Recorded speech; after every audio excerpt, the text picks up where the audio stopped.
In the autumn of 1898, something was removed from the Carnegie Steel Works in Homestead, Pennsylvania, and loaded onto a line of railroad boxcars under cover of darkness.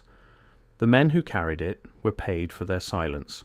The boxcars were sealed before sunrise, and whatever had been pulled from that foundry was never spoken of again in any official record that survives today.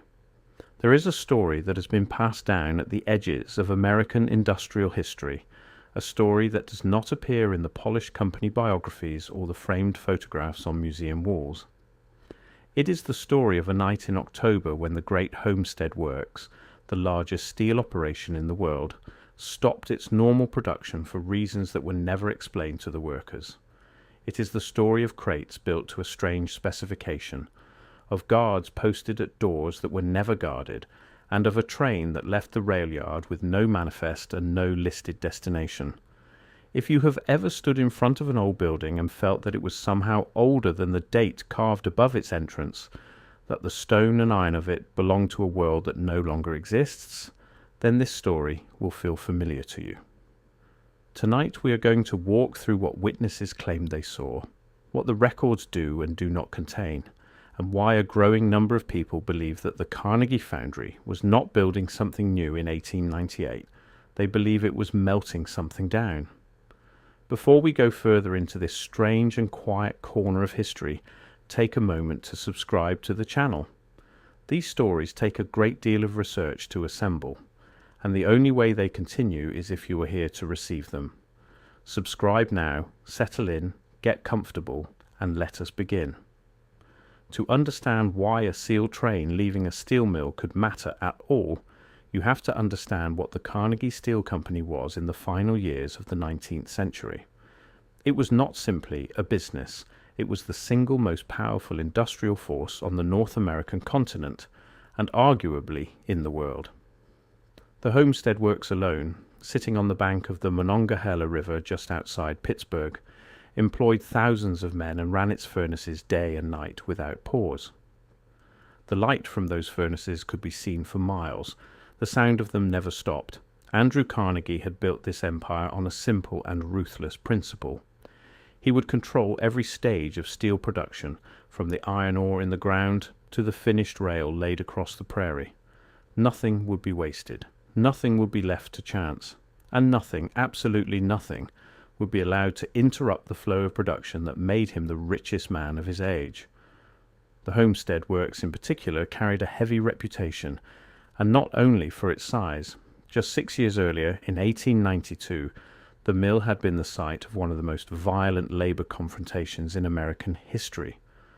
The strike that year had ended with armed men, with barges floating down the Monongahela carrying hired guards, with gunfire along the riverbank and bodies in the water. After that summer, the company had emerged with total control over its workforce and a deep institutional habit of secrecy. The men of Homestead in 1898 had learned, in the hardest possible way, that questions were not welcome, and that orders were not to be discussed. Whatever happened inside those gates stayed inside those gates. This is worth holding in mind because it means that a culture of silence already existed at Homestead long before the wagons arrived. The company did not need to invent secrecy for a single strange October.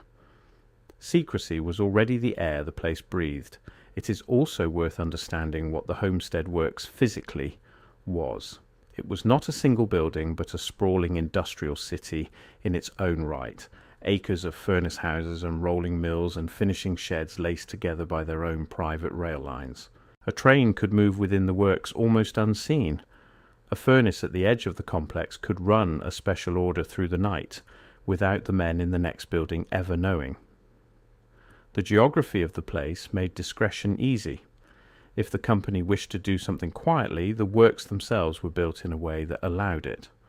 A foreman in one section often had no clear idea what was being done in another, and the night shift in particular moved through the works in a kind of isolation, each crew bounded by the light of its own furnace and the limits of its own assigned task. This is the first detail that makes the events of 1898 so difficult to explain. for the Homestead works to halt normal operations even for a single night, was a financial decision of enormous weight. Furnaces that go cold are expensive to restart. Idle men still draw wages. A company built on the principle of never stopping does not stop without a reason that its owners consider more important than money. And yet, according to the accounts that have survived, that is exactly what happened. The man at the centre of those accounts was a furnace supervisor whose name appears in a handful of later retellings as William Hask, though the spelling varies, and no employment record has ever been confirmed. Hask was said to be a methodical man, the kind of foreman who kept his own private logbook of the work in his section because he did not trust the official paperwork to be accurate.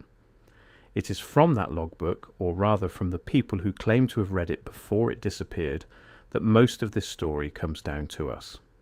According to those accounts, Hask wrote that on a day in early October of 1898, his entire crew was reassigned. They were told that a special order had come down from the company, and that for the next several nights their furnace would be used for what the order described only as recovery work. The men were not told what was being recovered. They were told that the material would arrive by wagon, that it would arrive after dark, and that they were not to discuss what they saw with anyone, including their own families. Now, secrecy in an industrial operation is not by itself remarkable. Companies guarded their processes jealously, and a new technique or a new alloy could be worth a fortune. If the story ended with a secret order and a few quiet nights of work, it would be nothing more than a footnote about corporate caution. But the story does not end there. It is what the wagons carried and what the men said they saw unloaded from them that has kept this account alive for more than a century. The wagons, according to the accounts attributed to Hask, were heavy. They were drawn by teams of 4 and 6 horses rather than the usual 2, and they moved slowly as though the weight on them was close to the limit of what the axles could bear. They came not from the direction of the rail yard where ordinary shipments arrived, but from the river, suggesting that whatever they carried had been brought to Homestead by barge and then transferred to land for the final stretch.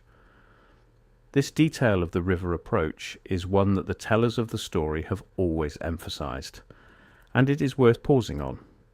The Monongahela was a working river crowded with barge traffic carrying coal and ore and finished steel.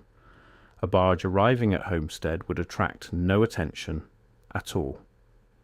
But a barge arriving at night, riding low in the water, met at the bank by wagons and horses, rather than by the usual cranes and conveyors, was a different matter. It suggested that the material had been gathered somewhere upstream or downstream, somewhere else entirely, and that it had been routed to Homestead deliberately by the quietest path available. Whoever arranged the shipment, the accounts suggest, did not want it to pass through the front gate of the works in daylight where 100 men would see it. What the wagons carried was covered. Every load was wrapped in heavy canvas and bound with rope, and the shapes beneath the canvas did not match anything the foreman recognized as raw material. Steel arrives at a mill as ore, as pig iron, as scrap. It arrives in forms that a steel worker has handled 10,000 times.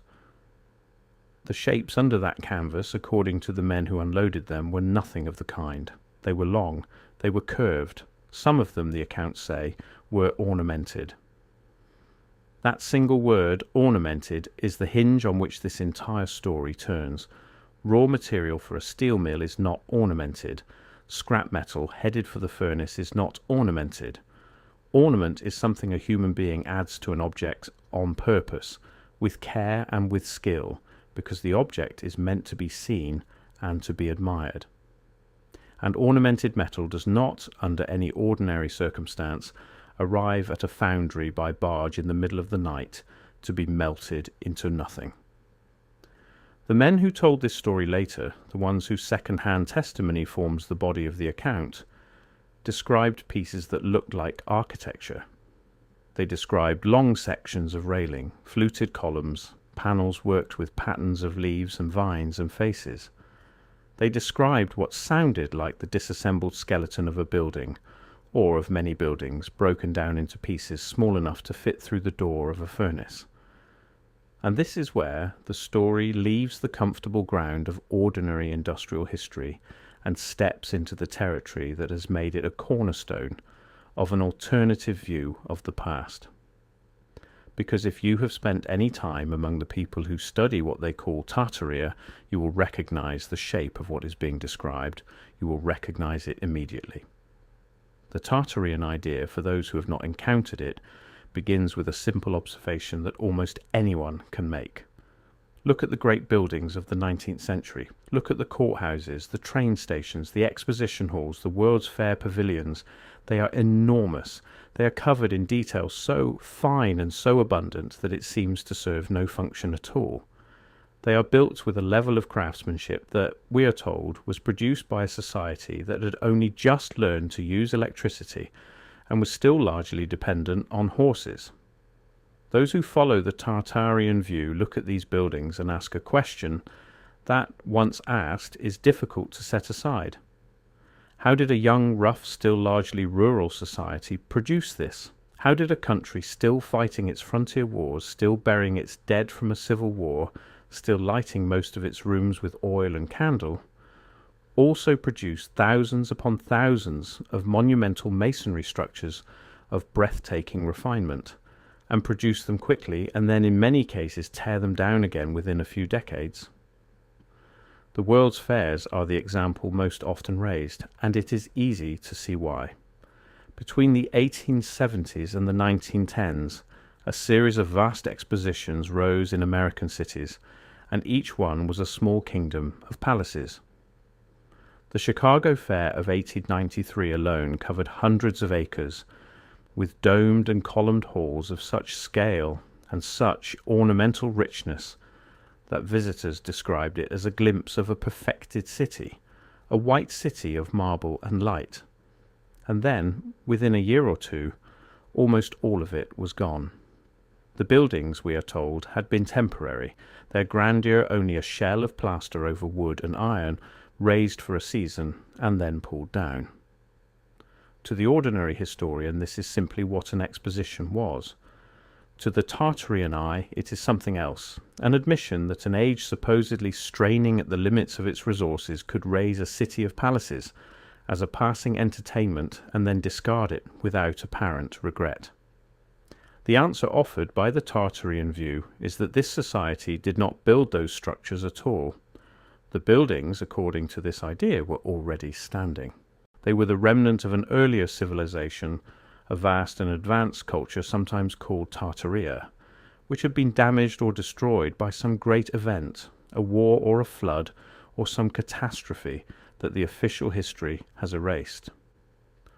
The people of the 19th century in this telling were not the builders. They were the inheritors.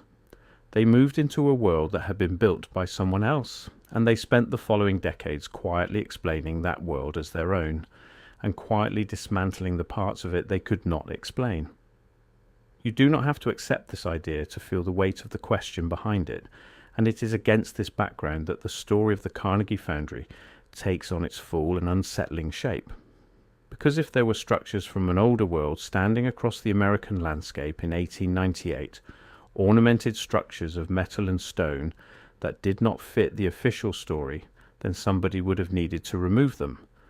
And the removal of a great quantity of ornamented metal would look exactly like a line of heavy wagons arriving at a foundry in the dark. Let us return to the foundry itself and to what the accounts say happened once the wagons were unloaded. The material, the long curved ornamented pieces, was carried into the furnace building and stacked. And here the men noticed the second strange thing. The metal did not behave the way they expected. A steelworker in 1898 knew his materials by sight and by feel and by the way they responded to heat. Iron behaved one way, steel behaved another. Bronze, brass, the various alloys, each had its own character in the fire. The men who handled the ornamented pieces said that the metal was none of these. It was lighter than it should have been for its size. It held a polish that did not tarnish, and when it finally went into the furnace, it resisted the heat far longer than any iron or steel they had ever charged, glowing without slumping, holding its shape and its carved detail long past the point where ordinary metal would have lost both. When it did at last begin to melt, the accounts say, it gave off a colour in the flame that the men did not recognize, and a brightness that made them turn their faces away. Whatever this metal was, it was not the everyday product of a 19th century mill, and the company had gone to considerable trouble and considerable expense to make certain that it was destroyed completely, reduced from ornamented architecture to anonymous molten metal, poured into ingots and made ready to ship. The accounts attributed to Hask include one further detail about those nights at the furnace, and it is perhaps the strangest of all. The men were said to have been instructed not to keep any sample, not even the smallest fragment, of the material they were melting. In an ordinary mill, this would have been an unusual order. Steel workers routinely kept odd pieces, called droplets and offcuts, as keepsakes or as proof of a difficult job done. But on these nights, the accounts say, the floor was swept after every shift, and the sweepings themselves were charged into the furnace, so that nothing of the ornamented metal would leave the building in any form except the sealed and anonymous ingot. If true, this is the behaviour not of a company guarding a trade secret, but of an operation determined that a particular substance should cease, entirely and forever, to exist in any recognisable shape. It is details like this one that separate the Carnegie account from an ordinary industrial anecdote. A company protecting a new alloy wants the alloy. It does not want the alloy annihilated down to the dust on the floor. The thoroughness described here is the thoroughness of erasure, and erasure implies that the thing being erased carried a meaning the company could not allow to survive. This brings us to the boxcars, and to the detail that gives this story its name. The melted material did not stay at Homestead. According to the accounts, as each night's work was completed, the cooled ingots were loaded immediately onto railroad cars waiting on a siding. The cars were not the open coal cars or the standard freight cars used for ordinary shipments. They were closed boxcars, and once loaded, they were sealed. The sealing of a boxcar is, in itself, a normal practice. Railroads sealed cars to prevent theft and to show whether a car had been opened in transit. But the men at Homestead noticed that these particular cars carried no markings of the kind that normally accompanied a shipment. There was no painted destination.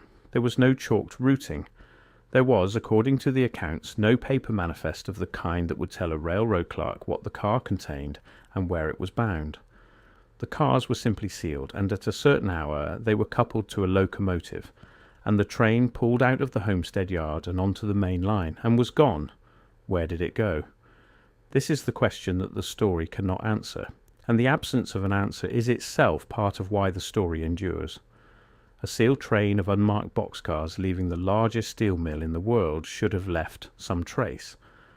Railroads kept meticulous records. Locomotives were tracked, crews were logged, sidings were accounted for, and yet the accounts insist that this particular train left no trace at all, that it entered the vast rail network of the eastern United States and simply dissolved into it, and that no record of its destination has ever been found. The tellers of the story have offered their own guesses over the years, and the guesses are worth noting, even though none can be confirmed. Some say the train ran east toward the great ports, and that the ingots were loaded aboard ships and carried out into the Atlantic, to be sold abroad or simply lost at depth. Others say it ran west, scattering its cargo across the new construction of a continent that was still laying track and raising bridges as fast as it could pour the metal to do so. A few of the tellers say something stranger, that the train was never meant to arrive anywhere at all, that its purpose was the journey itself, the dispersal, the carrying of the dangerous metal away from any single place where it might be gathered and recognized again. On this last point, the accounts and the Tartarian interpretation agree completely. The destination did not matter. What mattered was that the metal would never again be in one place, never again be whole, never again be a thing a person could stand in front of and question. For those who hold the Tartarian view, the meaning of all this is clear. The ornamented metal was the physical evidence of the older civilization. It was the railing and the column and the panel from buildings that the official history could not admit had ever existed. To leave such material standing was to leave the question standing.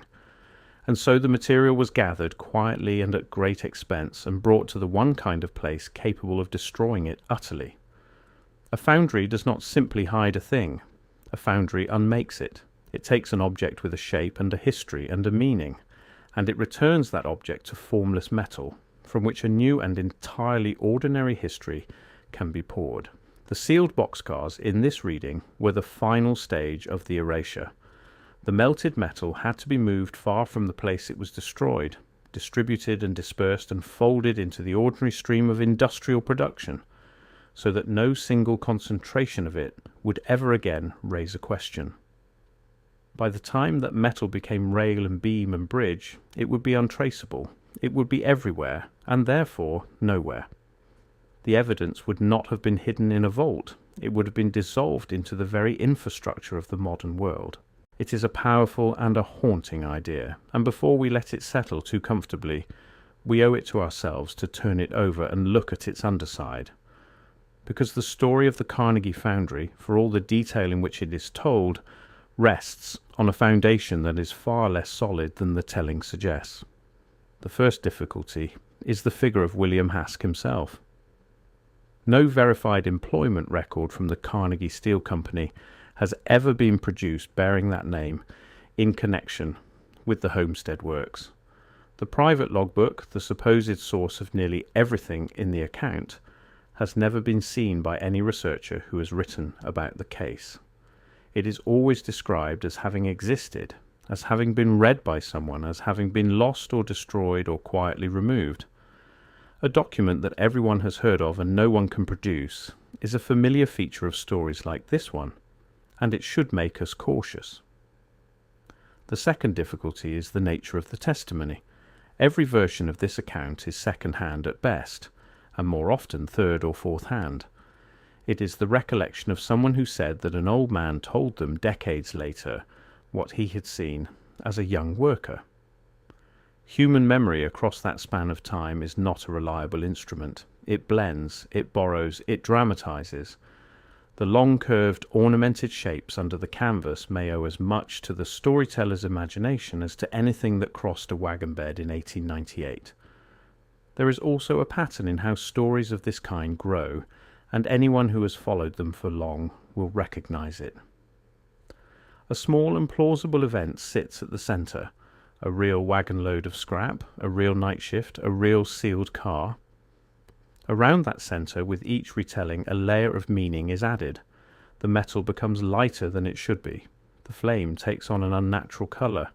The order to sweep the floor appears. The manifest goes missing. None of these additions is invented dishonestly.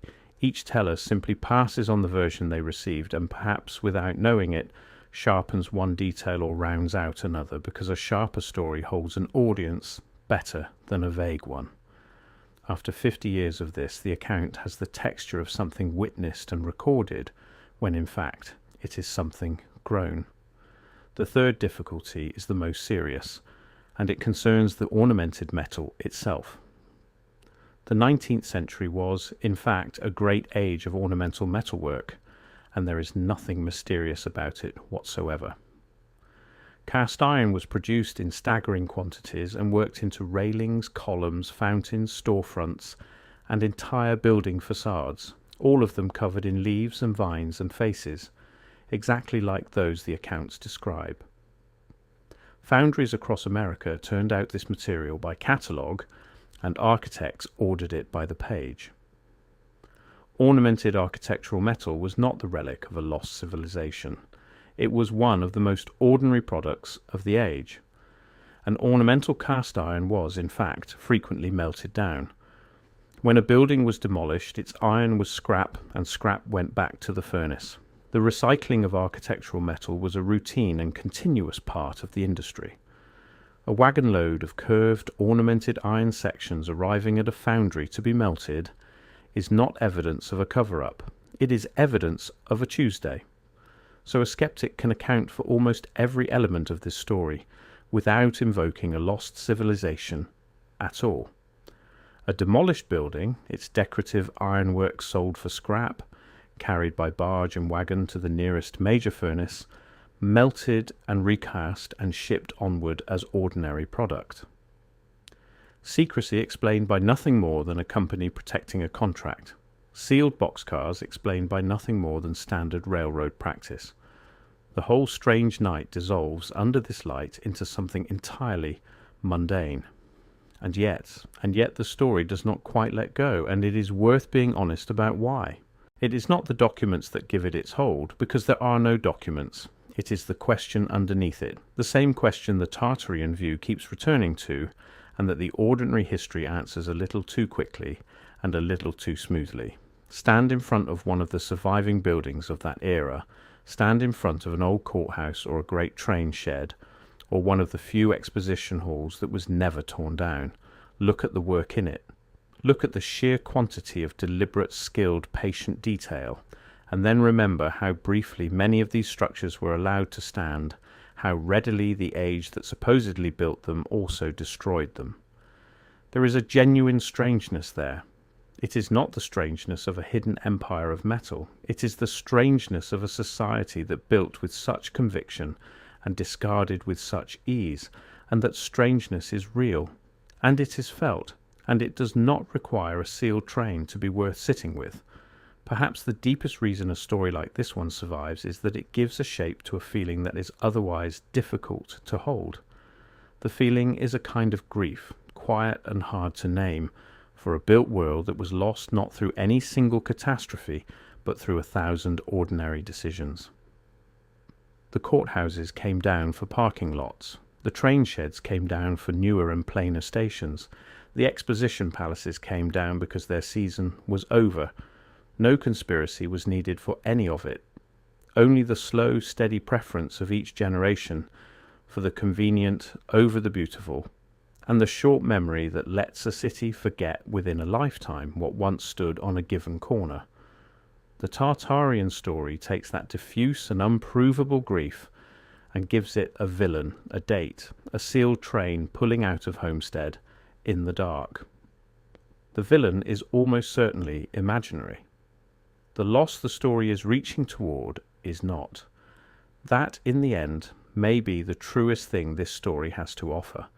Not a melted civilization, not a conspiracy of foundries, but a reminder that the recent past is not as familiar as we assume, that the world of only a century ago was stranger and more wasteful and more quickly forgotten than the tidy version we are handed, and that the buildings left behind are asking us a question we have not fully answered. The boxcars, if they ever rolled, are long since gone. The foundry at Homestead has fallen quiet, its great furnaces cold for decades now, the river still moving past the place where the wagons were said to have come ashore. Whatever was or was not melted there in the autumn of that year has long since passed beyond the reach of proof. What remains is the account, handed quietly from one teller to the next, and the older buildings still standing here and there, holding their carved faces up to a sky that no longer remembers who carved them. Rest now. Let the furnaces grow cold and the rail yard fall silent. Let the sealed train roll on into the dark of its own century and trouble you no further tonight. The question it carries will still be here, patient and unhurried, whenever you choose to return to it. For now, there is nothing you need to solve and nothing you need to carry. There is only the quiet and the slow settling of an old story into rest and the soft and certain promise of sleep.